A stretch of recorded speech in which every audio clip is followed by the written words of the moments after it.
Starbucks released a statement on the arrest of a man who allegedly installed a hidden camera in a restroom. This happened at the Starbucks near Valley View in Spring Mountain on Monday. Police arrested Raymond Haywood after employees found a phone above the toilet and footprints on the toilet seat.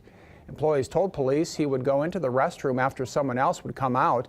Police arrested Haywood when they arrived as he was trying to leave. A Starbucks spokesperson says, in part, this is a deeply disturbing incident, and we are grateful for the quick and thorough response from the Las Vegas Metropolitan Police Department. We cannot overstate the importance of providing a safe environment for our customers and partners.